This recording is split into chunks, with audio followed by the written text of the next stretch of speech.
Hey yo, what it did, y'all? Let's get right into it. In my last video, I took a good length about the way that the meta forms in the game around the builds and skills that we prioritize, and how we have that large amount of information for the builds that we really like to play and work. But I didn't really talk a whole lot about why they actually have to work, right? So let's talk a little bit about that. The goal is that our build has to be functional enough for whatever content it is that we're trying to do, whether it be our league starter, our content farmer, etc. I touched on this a little bit, but I realized that I could have gone a little bit deeper. And I have this comment thread up on the screen as well as other comments that you guys left on that video to thank for reminding me that I had this rant about a year ago when I was on a walk ranting about T17s, just to myself and like a voice recording. And I think it's time to finally bring that here. I need to ask you a question before we can get into it, though, right? What do you pick first when you're planning a build? Is it the build itself or the currency strategy that you'll be doing? This is for whether it's a starter or reroll. And there is no right or wrong answer here. It's just a question that I want you to think about and answer to and get ready to walk this journey with me. Okay, before we actually get into the journey though, quick reminder, like, comment, subscribe, support the channel really helps out a lot. Not trying to go for 10K subs by the end of the year. It's a lofty goal, I know, but I think we can do it and you guys are the key. So much appreciated. Also, if you want to, connect elsewhere, link in the description for other stuff. Let's get into it.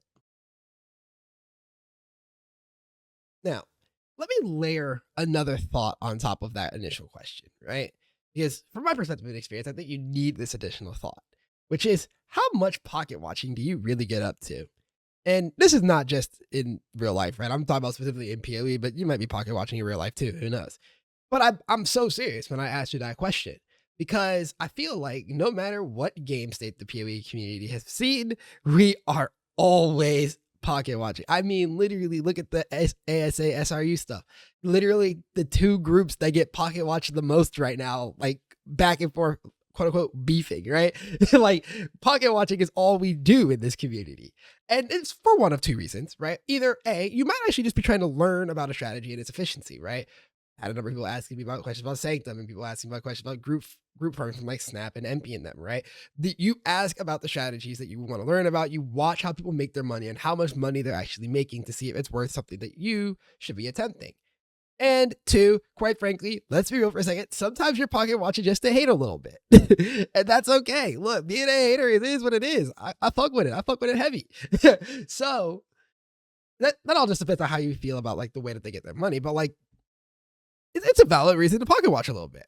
But I'm pointing it out because I think that we put a lot of emphasis on how much money per hour someone is making, right? Again, could be real life, but we're talking about PoE here. It's one and the same idea, which is that we are always thinking about how much money people are making per hour. And it's crazy because if you're listening to this video, you're like, well, this is why I play SF. I don't fall into this. Wrong. You also fall into this. How often do you catch yourself comparing yourself to Manny and his insane SSF progression, right? Right? You probably find yourself being like, dang, man, how does he already have a major blood again? What the fuck? No matter what environment you're in, efficiency is a extremely prominent discussion topic because at the end of the day, no one wants to waste their time. And honestly, the messed up thing about that realization is we're talking about a video game. Like I made some comparisons earlier that are like corollaries to how things function in real life.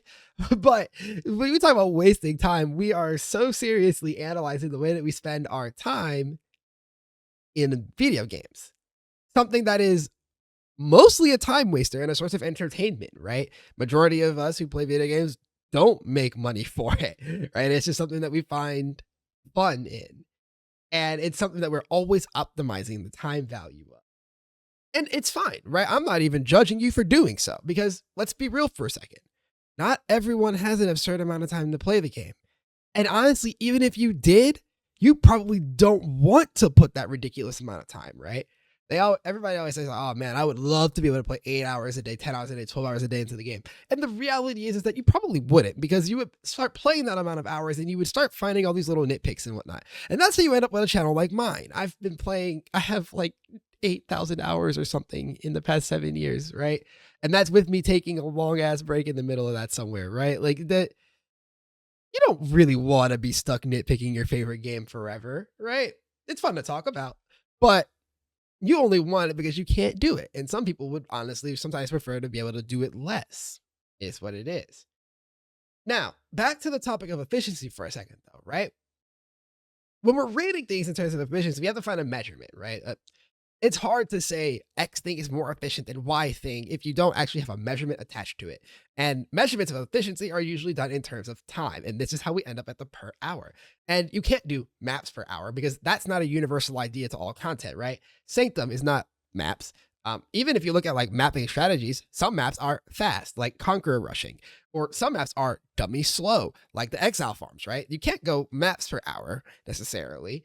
Instead, we have to look at divines per hour. Not my least favorite thing to ever hear, but man, if you could hear how many different rants I've gone on about the topic of divines per hour and currency earning optimization, don't worry, this video will condense a lot of those thoughts into one, but just know that I always have more thoughts about the economic meta of this game. Now, the thing is though, it's not just a trade problem. It's an SSF and Greek Seinfeld thing too, because no matter what, the efficiency of your resources matter. In trade land, it's, divines per hour or previously exalts per hour. And I think even further back, GCPs an hour, right? And nowadays, if we're talking about like SSF or whatever, I mean, it's just whatever resource you need, like harvest juice per hour, or maybe you're farming uniques. So it's uniques you drop per hour. What's giving you the highest amount of attempts at ripping down those high tier uniques that you need? Right? We're always measuring things in terms of resources generated per hour. Now, it's been a bit of a road because I did mention at the top of this that this is a T17 and build solution thing, and how we're going to like land at the point of the economic meta. And I needed to set all this context because I need you to understand how much money really plays into the way that you think about this game, right? It ends up being such a heavy factor, right? I'll give you an example, right? When you're thinking about picking a build, you are often thinking, can I fund the build to play it the way I want to play it? And will it do content that I want to play, right? And now, if you remember my last video, I did also say that, a part of the build selection process is fun and enjoyment and comfort and all of that. But let's be real for a second. Builds that don't work aren't fun, right? Like, think about how unfun PoE is when you get stuck, when you can't upgrade your character, when you can't afford more content because you lost all your gambles. Like, it sucks. It fucking blows. So all roads lead back to resources generated so that you can invest it in the things that feel good about the game, investing in your character to make it perform better, investing in the content that you want to run. And where that leads you is back to the initial question that I opened this video with. If you were to pick a build based on the build first, I just did this recently where I was like, I want to play Penance Brand again. And that means that I'm going to do the Sanctum. How do I end up at Sanctum? It's content that I like that is insanely profitable, right? It has to make me enough money to actually fund the league start. Or you could go, I will pick the content first. I'm planning my reroll, and it's like, I want to probably do either like Conqueror farming or Harvey farming. And it's like, okay, well, what builds that I can afford to build, which granted I have a lot of money, but like this is the question that everybody ends up asking, can actually do so? And you'll find that when you start to think in this thought process, you can never divorce your build selection thought from what is actually effective in like the currency meta. You can never escape this thought. Even if you're an SSF, right? Your build selection ends up being things that farm the content that you need to be able to farm, right? You're like, man, I want this really cool unique for a build. I gotta pick a build that can farm the Uber boss for it, right? I need divines to craft with. Do I have a build that can farm divines in Sanctum? I want to make this character and that stuff, but what would I actually do with it? Is it a fast mapper? Is it a bosser? Is it a Sanctum runner? Is it a heister? Like, what am I actually doing with that character? All decisions about what build you play lead you back to how you're going to make your money.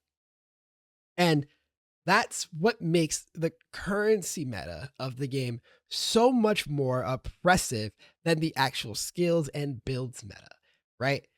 There's another factor in this somewhere, but it still ties in economically, right? Which you might be thinking about the racing meta and how, DD and Seismic Trap were never really exceptional standouts in any farming category, but still dominated the League Starter environment. But it's because League Starter is its own economic box, right? It's its own box of economic requirements that have to be met in order to play a character. No matter what, your decision about how you play the game is directly affected by what you can afford. That's unfortunate reality of it, right? You can never really escape this thought. It's just a matter of how expensive are your tastes, right? If you're somebody who really wants the big money items and the big money builds, you see people playing like the KB of clusterings and the really cool lightning strikes, especially the armor stacking variants, right? You're gonna have to, pony up a little bit of money, which means that you will need to do the content that can, in fact, help you pony up a little bit of money. And that is a constraint that we all constantly work through. That's pretty much everything I want to say here, at least in something that keeps this video without being too long. Like I said, I've ranted about this topic to myself, to my friends, to chat many times over many years, right? It's not a new topic to me. It's had a couple different names. Once upon a time, talking with Havoc, he called it trade PvP, and I thought it was really funny because that is a part of what it is. You find that so much of your gameplay, your decision making really is dictated by money, and that's not inherently a bad thing. It's just a bias that we should be aware of when talking about things because it's not really quote LS's fault tuning wise that is the most ridiculous thing because all you ended up doing is picking the next build that is extremely efficient for the Rogue Exiles farm. You get what I mean? That's always going to be the dominating factor when we talk about build viability. It's the economic environment, then the build of choice. Anywho, that's it for me. If you want to extend this conversation, look in the comments, let me know what you think. Also, come by the Twitch or the Discord. Those links are in the description. As far as streaming goes, by the way, I don't stream much on the weekdays. It's more on the weekend, but you could follow and find out when I'm streaming or be in the Discord. You'll get the ping when that happens. Right. Thank you guys for listening. Glad I finally got to talk about this topic. It's been a long time brewing and a long time coming. And I hope to see you guys in the next one. Peace.